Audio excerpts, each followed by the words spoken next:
আজকের ক্লাস আমরা model question set 21 এর 14 দাগ এবং 15 দাগ সলভ করবো। তো আজকের ক্লাস হলে মডেল কোশ্চেন সেট 21 কমপ্লিট হয়ে যাবে। পরবর্তী class model question set 22 start করবো।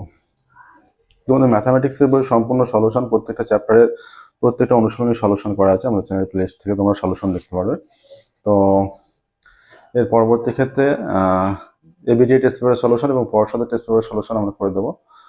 আচ্ছা, আমাদের ম্যাথামেটিক্সে অনলাইন কোচিং দেওয়ার ব্যবস্থা আছে। যে সমস্ত ছাত্রছাত্রীরা ম্যাথামেটিক্সে অনলাইন কোচিং দিচ্ছে, আমাদের ডেসক্রিপশন বক্সে ফোন নাম্বার দেওয়া আছে, সেই ফোন নাম্বারে তোমরা যোগাযোগ করবে।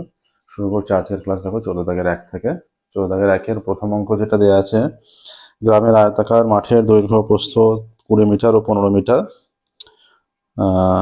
ওই মাঠের ভেতরে 4টি কোণে পিলার বসানোর জন্য 4 মিটার দৈর্ঘ্য বিশিষ্ট 4টি ঘনকাকৃতি গর্ত কেটে অপসারিত মাটি অবশিষ্ট জমির উপর ছড়িয়ে রাখা হলো। মাঠের তলের উচ্চতা কতটা বৃদ্ধি পাবে? আচ্ছা, এই অঙ্কটা যেটা আছে 14 দাগের 1-এর অঙ্ক, এটা বইয়ের অঙ্ক একদমই। তাহলে বইয়ের এটা আয়তঘন চ্যাপ্টারের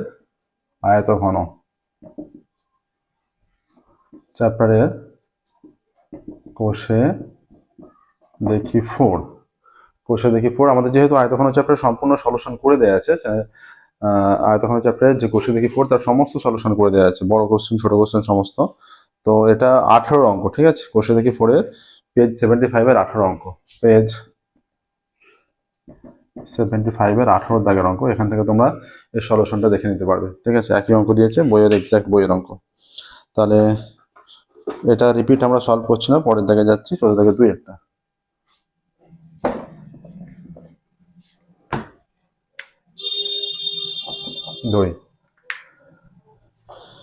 সেমি ব্যাসার্ধের একটি নিরেট গোলক থেকে সমায়তনের দুটি লম্ববৃত্তাকার শঙ্কু প্রস্তুত করা হলো। গোলক থেকে প্রস্তুত করা হচ্ছে। যদি শঙ্কুর ভূমির ব্যাসার্ধ গোলকের ব্যাসার্ধের সমান হয়, শঙ্কুর ভূমির ব্যাসার্ধটা গোলকের ব্যাসার্ধের সমান হয়, তবে প্রতিটি শঙ্কুর সমগ্রতলের ক্ষেত্রফল কত হবে? একটা গোলক থেকে শঙ্কু প্রস্তুত করা হয়েছে, ঠিক আছে। দুটি শঙ্কু প্রস্তুত করা হয়েছে নিরেট। আচ্ছা, গোলকের যে আয়তনটা সেটা আমরা বের করে নিই। গোলক থেকে শঙ্কু, গোলকের ভূমির ব্যাসার্ধ সমান এ, কি দেওয়া আছে? গোলকের ভূমির ব্যাসার্ধ এ সেমি ব্যাসার্ধের একটি নিরেট গোলক, এ সেমি। অতএব গোলকের আয়তন কত? 4/3 পাই a কিউব ঘন সেমি হলো। 4/3 পাই a কিউব ঘন সেমি। আচ্ছা, এবার যদি শঙ্কুর ভূমির ব্যাসার্ধ গোলকের ভূমির ব্যাসার্ধের সমান হয়,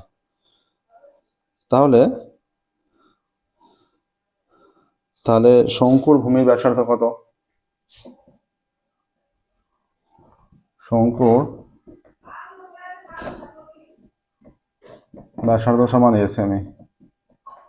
শঙ্কুর ভূমির ব্যাসার্ধ এ সেমি। এবার এই যে একটা গোলক, এটা থেকে দুটো শঙ্কু তৈরি করা হচ্ছে, তাই তো? তাহলে এর যে উচ্চতাটা, হাইটটা, সর্বাধিক যে এর হাইটটাই হয়ে যাচ্ছে, মানে ব্যাস হয়ে যাচ্ছে গোলকের উচ্চতা। তাহলে যখন আমরা শঙ্কু নিয়ে নেব সেখান থেকে, তাহলে শঙ্কুর উচ্চতা, তাহলে শঙ্কুর আয়তন কত হবে? একটি শঙ্কুর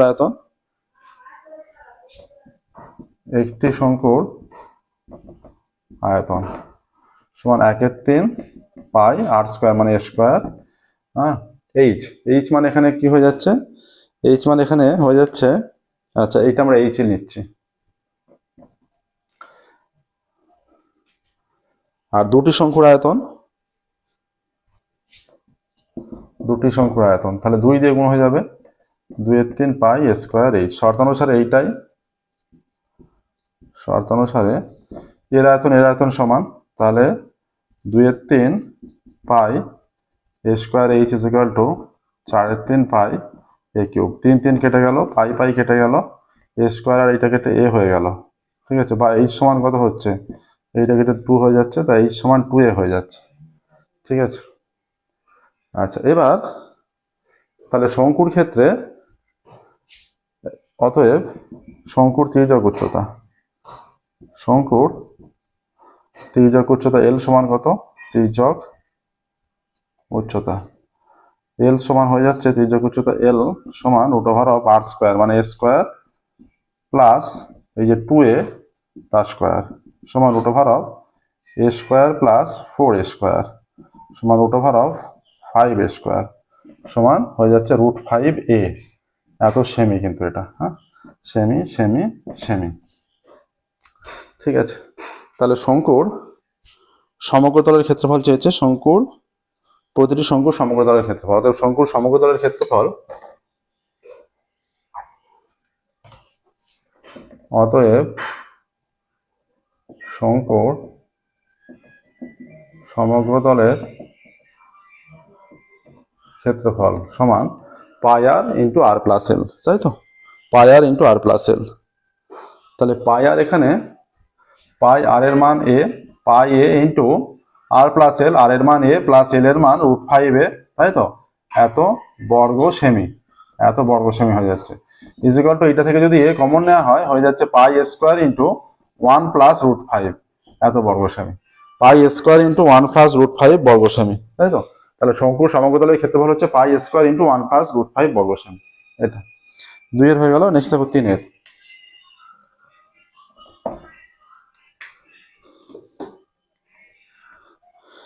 3 এর এবার একটি নিরেট লম্ববৃত্তাকার দণ্ডের দণ্ডমান, এখানে লম্ববৃত্তাকার চোঙাকৃতি ধরে নিতে হবে। ভূমির ব্যাসার্ধের দৈর্ঘ্য 3.2 ডেসিমি। সেই দণ্ডটি গলিয়ে 21টি নিরেট গোলক তৈরি করা হলো। গোলকগুলির ব্যাসার্ধের দৈর্ঘ্য যদি 8 সেমি হয় তবে দণ্ডটির দৈর্ঘ্য কত ছিল? দণ্ডের দৈর্ঘ্য আমাদের ধরে নিতে হবে 8 সেমি, এরকম ধরে নিতে হবে।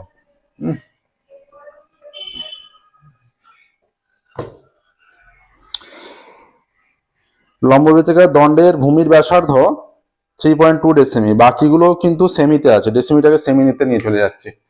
লম্ববৃত্তাকার দণ্ডের, লম্ববৃত্তাকার দণ্ডের ভূমির ব্যাসার্ধ সমান 3.2 ডেসিমি, ডেকামিটার মিটার ডেসিমিটার সেন্টিমিটার, তার মানে 32 সেমি হয়ে যাচ্ছে। তাহলে 32 সেমি হয়ে গেল ভূমির ব্যাসার্ধ। আচ্ছা, এখানে ধরে নিচ্ছি, ধরি লম্ববৃত্তাকার দণ্ডের দৈর্ঘ্য, হ্যাঁ দৈর্ঘ্য চেয়েছে, উচ্চতা লিখে দৈর্ঘ্য লিখছি, দৈর্ঘ্য সমান এল সেমি। অতএব লম্ববৃত্তাকার দণ্ডের আয়তন কত হচ্ছে? লম্ববৃত্তাকার দণ্ডের আয়তন হচ্ছে পাই ইন্টু 32 তার স্কোয়ার ইন্টু এল, এত ঘন সেমি। ঠিক আছে, এটা হচ্ছে লম্ববৃত্তাকার দণ্ডের আয়তন। এইটা থেকে 21টি নিরেট গোলক তৈরি করা হলো। গোলকগুলির ব্যাসার্ধের দৈর্ঘ্য, একটি গোলকের ব্যাসার্ধ 8 সেমি, একটি গোলকের ব্যাসার্ধ সমান 8 সেমি, তাই তো, একটি গোলকের ব্যাসার্ধ 8 সেমি। তাহলে এইটা থেকে 21টি গোলক তৈরি করা হয়েছে, তাই তো।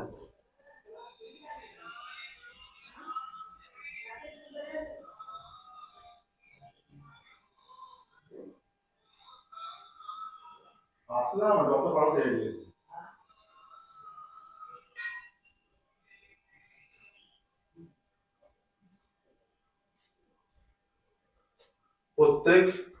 প্রত্যেকটার আয়তন বের করব এখানে।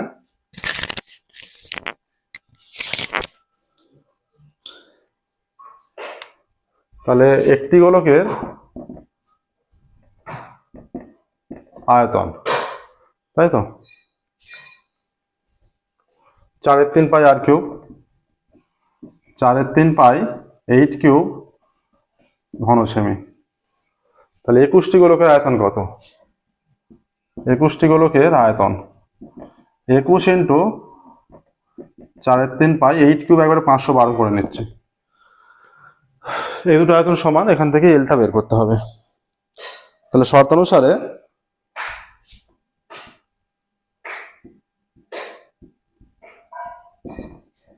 পাই 32 তার square into L is equal two 21 into 4/3 pi into 512। পাই পাই কেটে দেওয়া হোক, এল সমান কত হয়ে যাচ্ছে? এদিকে আছে 21 ইন্টু 4 থাকবে, 512 থাকবে, 3টা নিচে, 2টো 32 নিচে হয়ে যাবে। এদিকের 32 গুলো এদিকে গিয়ে নিচে চলে আসছে। আচ্ছা, 4 আসতে 32, 8 দিয়ে 512 কাটলে 64, 32 দিয়ে 64, তাহলে এল সমান হয়ে যাচ্ছে 2 দুগুণে 4/3, তাই তো? এটাই আসছে, দেখো কোনো কিছু মান বাদ গেছে। আচ্ছা, এইটা 21 ছিল, 21 ছিল, 4 ছিল, 512, তাহলে 3টা কেটে যাবে, 3 7 21, এল এর মান তখন হয়ে যাচ্ছে 7 দুগুণে 14 হয়ে যাচ্ছে। হ্যাঁ, তাহলে দণ্ডের দৈর্ঘ্য ছিল 14 সেমি, অতএব দণ্ডের দৈর্ঘ্য ছিল 14 সেমি, এটা আনসার। আচ্ছা, 14 দাগের হয়ে গেছে, এবার 15 দাগের মধ্যমা নির্ণয়।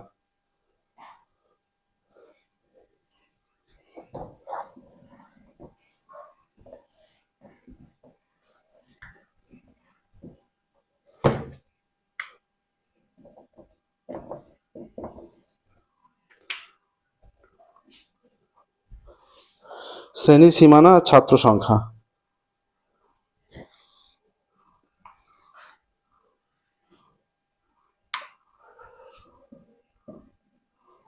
শ্রেণী সীমানা, ছাত্র সংখ্যা।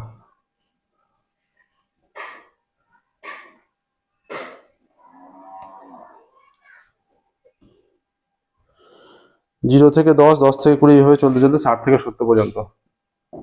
0 থেকে 10, 10 থেকে 20, 20 থেকে 30, 30 থেকে 40, 40 থেকে 50, 50 থেকে 60, 60 থেকে 70।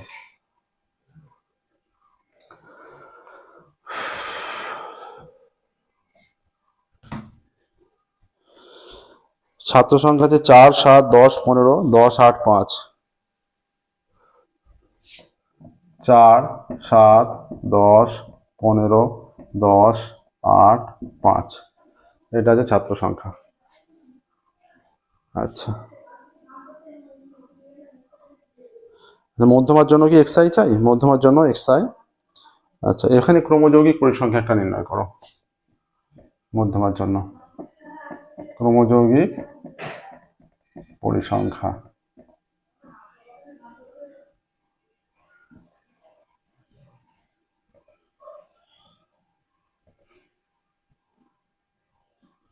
এটা হচ্ছে 4, 7 plus 4 11, 11 plus 10 21, 21 plus 15 36, 36 plus 10 46, 46 plus 8 54, 54 plus 5 59।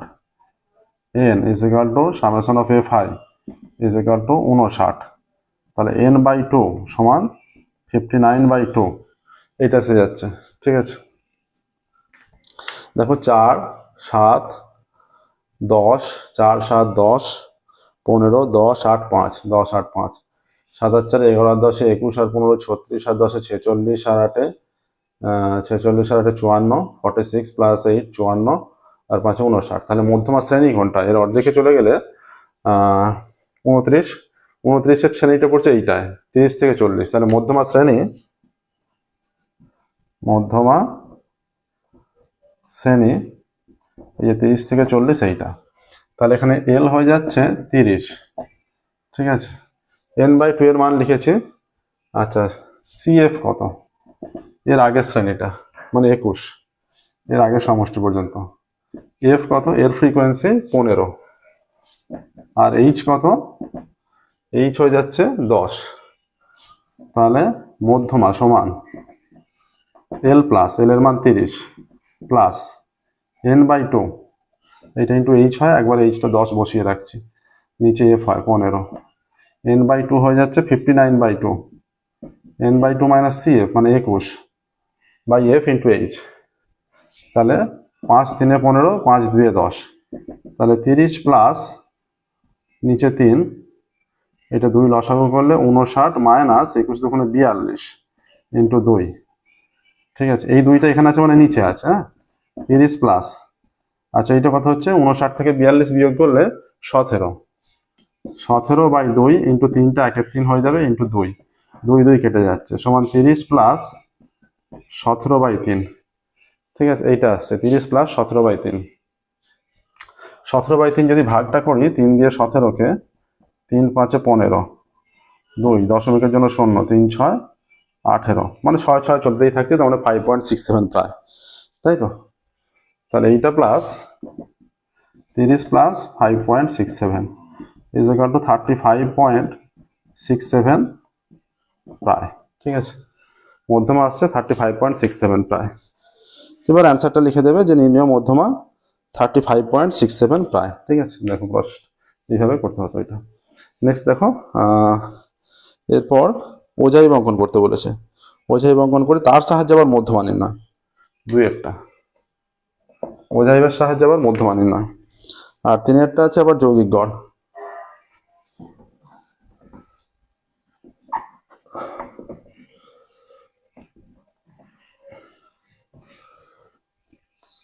Next দুই একটা নিচের পরিসংখ্যা বিভাজন তালিকার ওজাই অঙ্কন করে মধ্যমা নির্ণয় করি। তাহলে মধ্যমা নির্ণয় করার জন্য কি করতে হবে, এখানে দেওয়া আছে যেটা শ্রেণী আর পরিসংখ্যা দেওয়া আছে, তাই তো। আচ্ছা এখানে শ্রেণীটা, এখানে লিখছি শ্রেণী, কিন্তু শ্রেণীটা ওইভাবে লিখবো না, শ্রেণী পরিসংখ্যা, তাই তো। এবার যে শ্রেণীর মানগুলো পরিসংখ্যা বা ক্রমযৌগিক পরিসংখ্যা, এটা ক্রমযৌগিক পরিসংখ্যা লিখছি, ক্রমযৌগিক পরিসংখ্যা ক্ষুদ্রতর সূচকে। আচ্ছা মানটা যেখানে আছে এটা 50 থেকে 55, তাই তো, 50 থেকে 55 থেকে শুরু হয়েছে। তাহলে আমরা লিখবো যেটা যে 50-এর কম, 55-এর কম, এইভাবে 50-এর কম, 50-এর কম, 55-এর কম, 60-এর কম, 50 55 60 65-এর কম। ভাই প্রত্যেকটা যদি উল্লেখ করে দাও।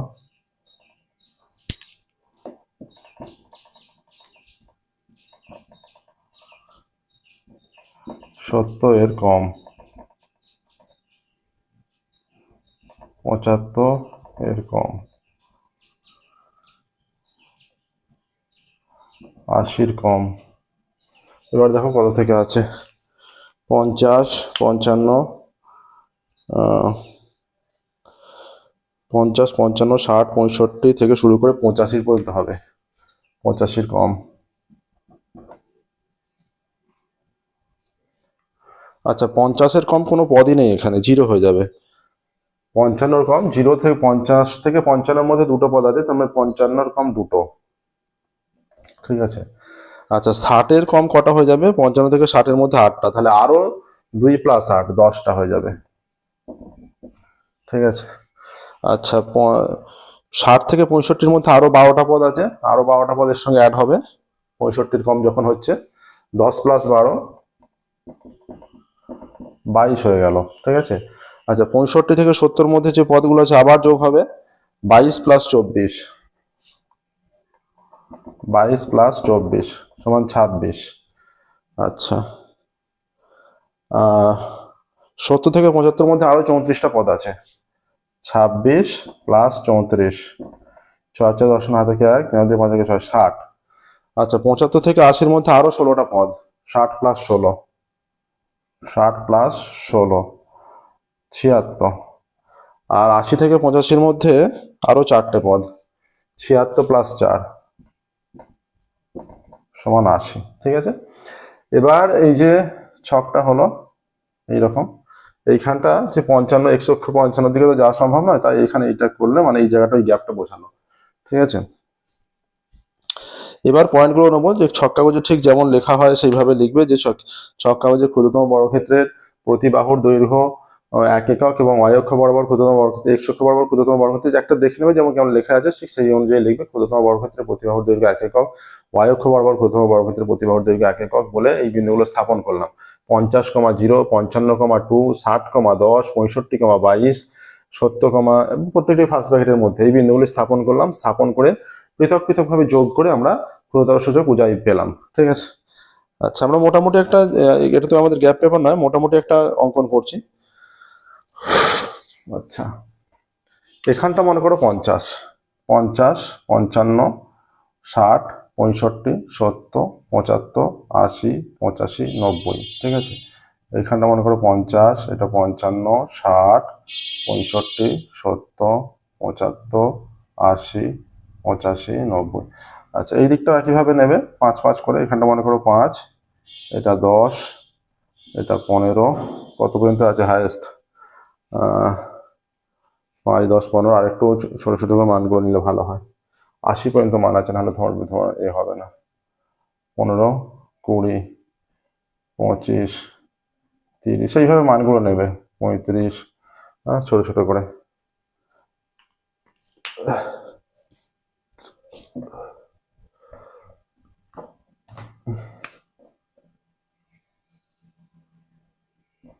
পাঁচ, 10, 15, 20,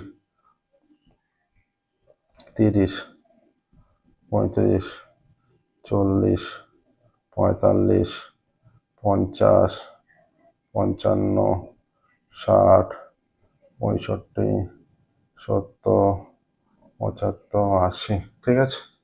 আচ্ছা, এবার দেখো বিন্দুগুলো। আচ্ছা, 50,0, তাহলে এখান থেকে স্টার্ট হচ্ছে, এইটা একটা পয়েন্ট। তারপরে 55,2, 55,2 এইখানে একটা পয়েন্ট হয়ে যাবে। 60,10, 60,10 এইখানে একটা পয়েন্ট হয়ে যাবে। 65,22, 65,20, 22 এইখানটা করে একটা পয়েন্ট হয়ে যাবে। 70,26, 70,26 এইখানে একটা পয়েন্ট হয়ে যাবে। 75,60, 75,60 একদম স্ট্রেট এইখানে চলে যাচ্ছে। 80,76 এই সোজা গিয়ে 80,76 এইখানে চলে যাচ্ছে। 85,80, 85,80 এইখানে চলে যাচ্ছে। আচ্ছা, এইটা যোগ করলে স্কেল পেন্সিল ধরে যোগ করবে, এগুলো পৃথক পৃথক ভাবে। ঠিক আছে। ক্ষুদ্রতর সূচক ওটাই হলো। এবার এখানে n ইজ ইকুয়াল টু কত? 80, তাই তো? এখানে n ইজ ইকুয়াল টু 80, তাহলে n/2 কত? n ইজ ইকুয়াল টু লিখলে 80, তাহলে n/2 হয়ে যাচ্ছে 40। এবার n/2 40 যে মানটা, 40 যেটা এখান থেকে 40 হচ্ছে এখানে, এখান থেকে এর উপর লম্ব অঙ্কন করবে, পি বিন্দু দেবে। পি বিন্দু থেকে এই যে 40 হয়েছে, এখান থেকে এবার x অক্ষের উপর লম্ব অঙ্কন করতে হবে। এইটা যেটা হলো গেল, এটা এখানে, এখান থেকে x অক্ষের উপর স্ট্রেট লম্ব অঙ্কন করে দেবে এইরকম। ঠিক আছে। লম্ব অঙ্কন করার ফলে একটা মান পেয়ে যাবে তোমরা। ছক কাগজে যে মানটা দেখাবে 70 পয়েন্ট সামথিং এরকম একটা মান হয়ে যাবে। ঠিক আছে। ছক কাগজে সেটা আরো নিখুঁতভাবে মানটা পেয়ে যাবে। তাহলে এটাই যে আসবে, এখানে লিখবে যে এখানে x অক্ষের সমান্তরাল করে 0,40 বিন্দু থেকে x অক্ষের সমান্তরাল সরলরেখা টানলাম, সেটা ওজাইকে পি বিন্দুতে ছেদ করলো। সেই পি বিন্দু থেকে x অক্ষের উপর লম্ব অঙ্কন করা হলো, যেটা m বিন্দু মনে করে, এখানটা m বিন্দু দিয়ে দিলে, এটা পি বিন্দু, এটা m বিন্দু দিয়ে দিলে, তাহলে m বিন্দুর x এর স্থানাঙ্কই হচ্ছে মধ্যমা। m বিন্দুর x এর স্থানাঙ্ক হচ্ছে, বা m বিন্দুর ভুজই হচ্ছে নির্ণয় মধ্যমা। এই ভাষাগুলো কিন্তু আমি যেগুলো বলছি সেগুলো নিখুঁত ভাষাগুলো দেবে, এবং ভাষাগুলো তোমাদের যে কোনো বই একটা অঙ্ক করা আছে সেখান থেকেও এই ভাষাই দেওয়া আছে, সেখান থেকে ভালোভাবে তৈরি করতে পারো। ঠিক আছে। তাহলে নির্ণয় মধ্যমা হয়ে যাবে 70 পয়েন্ট সামথিং, এখানে মধ্যমাটা পেয়ে যাবে। ঠিক আছে। আচ্ছা, হলো এটা। এবার দেখো আমরা 3-এর দাগেরটায় চলে যাবো, 15 থেকে 3-এরটায়। আজকের ক্লাসটা কমপ্লিট হয়ে গেলেই এরপরে শুধুমাত্র একটা ক্লাস বাকি থেকে যাচ্ছে। একটা মডেল সেট বাকি থাকবে, একটা কোশ্চেন সেট বাকি থাকবে, মডেল কোশ্চেন সেট। সেটা কমপ্লিট হলেই সম্পূর্ণ রায় মার্টিন প্রশ্নবিদ্যা কমপ্লিট হয়ে যাচ্ছে। আচ্ছা, 15 দাগের 3-এরটা।